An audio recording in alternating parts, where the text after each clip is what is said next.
Sem pri Moravških skavtih in obiskujem Zavod za gluhe in naglušne, drugi letnik orodjarstva.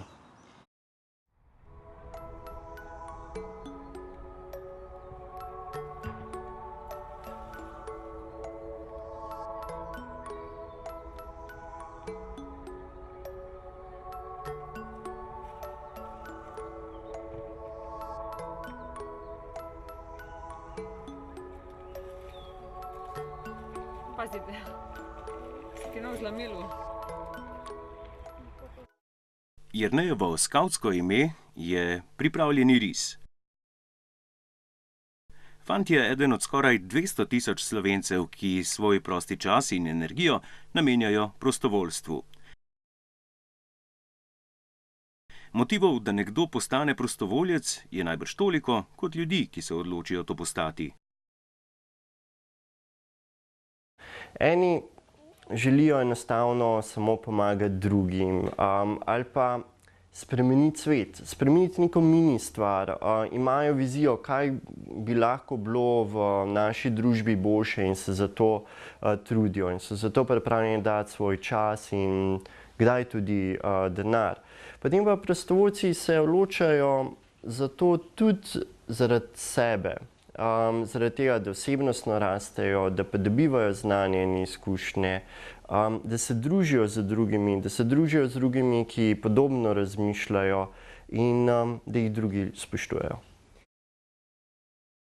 Prostovoljno gasilstvo, zbiranje oblačil in obutve, krvodajalstvo, pomoč pri razdeljevanju hrane brezdomcem, obnova hiš, branje starejšim in obolelim, pomoč pri učenju, skavtstvo.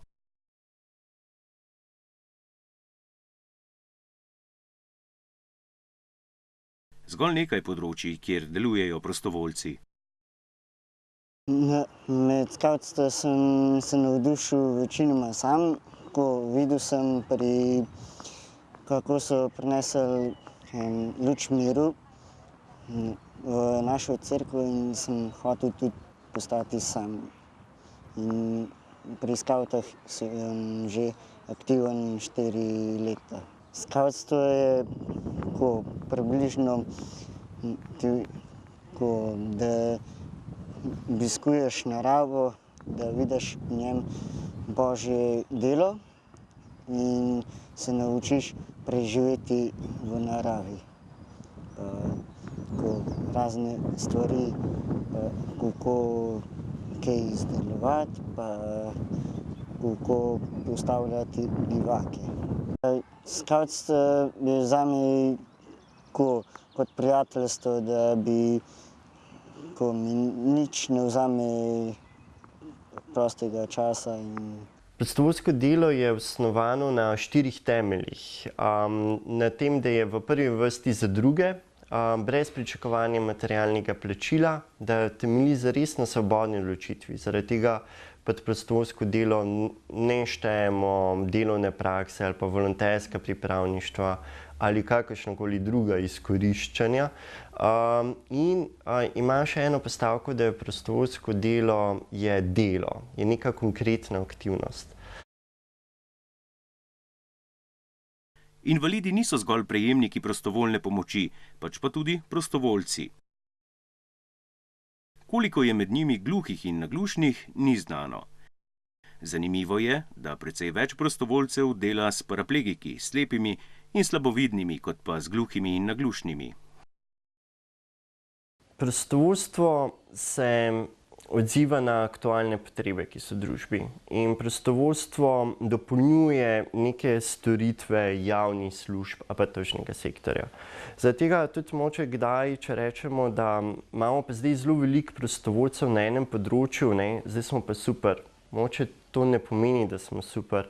To mogoče pomeni, da smo ostali nekje v ozadju, da je mogoče neka problematika zares nepokrita s strani države.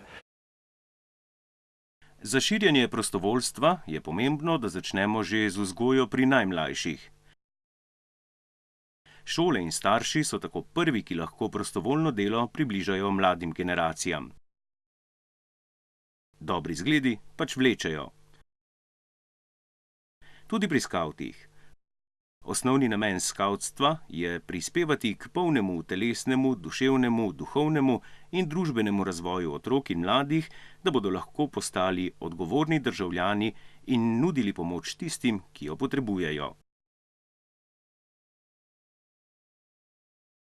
Vemo, da stran ne mečemo papirja, da rešujemo drevesa in da se star papir porabi za dobre namene. Pa pomagamo tudi starejšim ljudem, ki so slabotni. Skavtstvo je tudi, da ko spoznaš nove prijatelje, pa tako da nove zaupanje dobiš, pa tudi tisti, ki so ljubitelji narave, pa tako da se združijo in pomagajo ljudem v kakšni drugačni situaciji. Preživetje je pa tako zelo ena dobra izkušnja, kako je treba premagati samega sebe in naravo. Nekako bi tako, imamo spust po vrvi in potli je treba kaj plavati, pa čez ovire iti, pa po blatu ko je treba plazati. In imamo kdaj tudi tekmovanje o drsanju na milu. Na Slovenski filantropiji v zadnjih letih opažajo vse več zanimanja za prostovoljstvo. Prvi razlog je, da je prostovoljstvo postalo čedalje bolj spoštovano. Da v bistvu, če rečem da sem 100% prostovoljec, da mi ne bojo drugi zelo čudno gledali. Čeprav se tudi to še na žalost zgodi. In po drugi strani se je v prostovoljstvo veliko bolj vključila srednja populacija brezposelnih, kajti ta brezposelnost res dandanes ni tako kratkotrajna, traja dlje časa in ljudje iščejo nekaj smiselnega za početi in prostovoljstvo jim to seveda ponuja. Meni je skavtstvo prav v veselje in sem zelo ponosen, da sem slovenski skavt.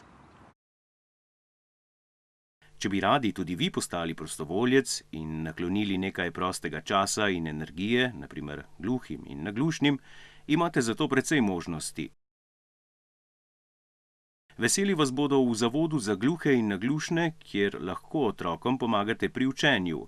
Zveza in 13 društev gluhih in naglušnih po vsej Sloveniji izvajajo vrsto dejavnosti, pri katerih bo dobrodošla vaša pomoč. Če zgolj eno popoldne delate družbo osamljeni, ostareli gluhi osebi, boste storili veliko. Vidimo pri marsikomu, da mu to ogromno pomeni, da je lahko prostovoljec, da lahko pomaga tudi nekom drugim, da lahko daš, kajti moče je res privilegij dajati, ne pa prejemati.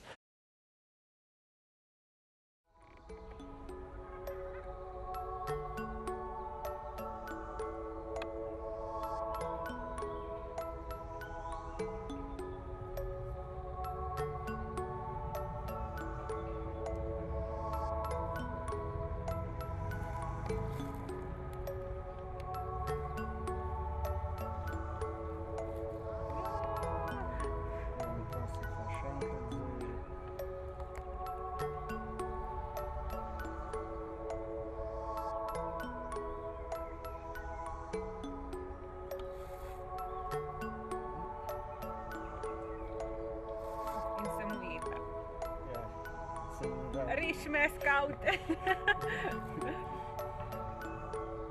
Se je res to trdno. Mislim, močno. Prav res kot lisice. A zdaj pa sem